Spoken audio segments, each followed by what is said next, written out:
Jazeera কথা বলছেন, কালকে বিবিসি বলবে, সিএনএন বলবে।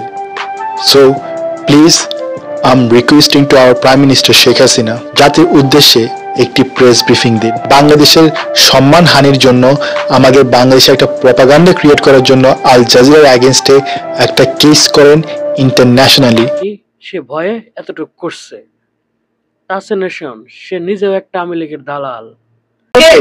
কালকে যেমন তাসনেশন একটা কথা বলছে, আফ্রিদি আছে আমার ভাইয়ের মতো, আপনারা সবাই জানেন আফ্রিদি আমার ছোট ভাই। তাসনেশন একটা ভিডিও বানাইছে, সেই ভিডিওটা ভাইরাল হয়েছে। বাংলাদেশের সব কন্টেন্ট ক্রিয়েটরদের জন্য সে ভইরা দিছে।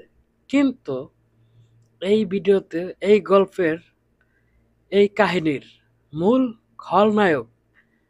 খলনায়ক দুইজন ছিল, কিন্তু এই খলনায়ক দুইজনকে সে খুব সুন্দরভাবে এড়িয়ে গেছে। তখন বলেছিস ভাই আমার উপর প্রেসার দিচ্ছে, তুই আরেকটা কথা বলেছিস, তুই যদি ভিডিও করিস, তুই যদি কোনো কথা বলিস, তুই যদি কোনো পোস্ট দিস, তাহলে ওরা মাই টিভি বন্ধ করে দিবে। মাই টিভিতে 1500-2000 মানুষের জীবিকা তোর উপর নির্ভর করে, এই ভয় তুই কথা বলিস নি। কিন্তু সুলাইমান শকুনের কথা কিন্তু ভিডিওতে খুব একটা বলে নাই। তাসনেশন সেন এ কিন্তু খুব কৌশলে এই দুইজনকে এড়িয়ে গেছে। আর ওর ভিডিওর সব কমেন্ট বক্সে যায় দেখবেন, সবাই বলতেছে এই ভিডিওটা তৌহিদ আফ্রিদি এবং কি সুলাইমান শকুন করাইছে। এদের দুইজনের কাছ থেকে এই ভিডিওর টাকা নিয়ে তারপরে এদের দুইজনকে সেভ করার জন্য এই ভিডিওটা করছে। ভাই তো কোথাও নাই। নাও লেটস টক অ্যাবাউট তাসরিফের আরেকটা ভাই সুলাইমান শকুন। আর এই সুলাইমান শকুনের কাছ থেকে তাসরিফ নিয়েছিল 3 লাখ টাকা ছাত্রদের বিরুদ্ধে ক্যাম্পেইন করার জন্য। ক্যাম্পেইনটি মূলত কি নিয়েছিল আসলে একটু দেখে নেই। আপনারা স্ক্রিনশটে দেখতে পাচ্ছেন এখানে সুলাইমান শকুন একটা ক্যাম্পেইন রান করছে। এই ক্যাম্পেইনে অনেকগুলো টকিং পয়েন্ট দিয়েছে, যার মধ্যে অপশনাল টকিং পয়েন্ট হচ্ছে ছাত্রছাত্রীদের মৃত্যু নিয়ে কথা বলা, তাদের পরিবারকে সম্মান দেখা। আমি যখন লাস্ট লাইনটা পড়ি না, তখন আমার যে কিছু ইনফ্লুয়েন্সার এই ক্যাম্পেইনটাকে বাস্তবায়ন করে, পুরাই ভিলেন বানাইয়া দেওয়া হয়েছে। এবং কি যারা স্টুডেন্টের বিরুদ্ধে, দেশের বিরুদ্ধে কাজ করছে, সুলাইমান শকুন আর তৌহিদ আফ্রিদি, তাদেরকে কিন্তু সে খুব সেফলি কাটাইয়া নিছে। সুলাইমান শকুন জাতীয় বেঈমান, তৌহিদ আফ্রিদি মীর জাফর, এই দুজনের কথা শুনে তাসনেশন ভিডিও বানাইছে এবং কি অন্যান্য কন্টেন্ট ক্রিয়েটরদের সে ভিলেন বানাই দিছে। সত্যি কথা, আমি ভিডিওর মধ্যে একটা পোস্ট দিয়ে দিছি। আই গেস অনেক ব্রাহ্মণবাড়িয়ার মানুষ আমার উপর রাগ করছে, আমি সরি ফর দ্যাট।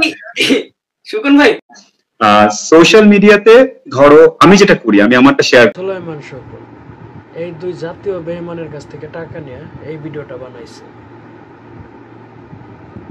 আপনি একটা জিনিস লক্ষ্য করবেন, পুরো ভিডিওতে তৌহিদ আফ্রিদি যে জাতীয় বেঈমান, যে ছাত্রছাত্রীর বিপক্ষে কাজ করছে, তার নামে কিছুই নাই, সে কৌশলে বাঁচিয়ে দিয়েছে।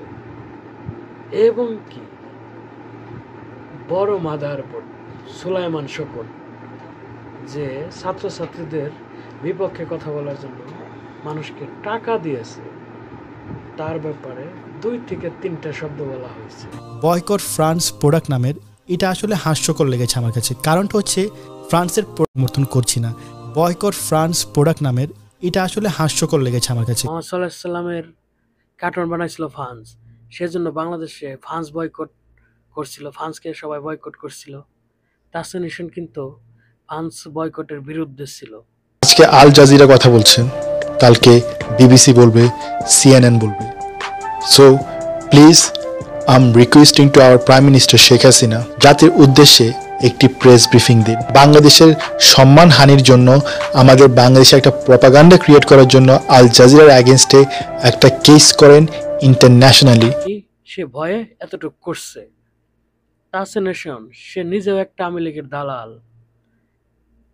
কেমনে বললাম, আপনাদের মনে আছে আল জাজিরা একটা রিপোর্ট করছিল বাংলাদেশ সরকারের বিরুদ্ধে বা বাংলাদেশের বিরুদ্ধে। তাসনেশন সে বাংলাদেশ সরকার বা শেখ হাসিনা ফেসিবাদকে বলেছিল আল জাজিরার বিরুদ্ধে মামলা করতে।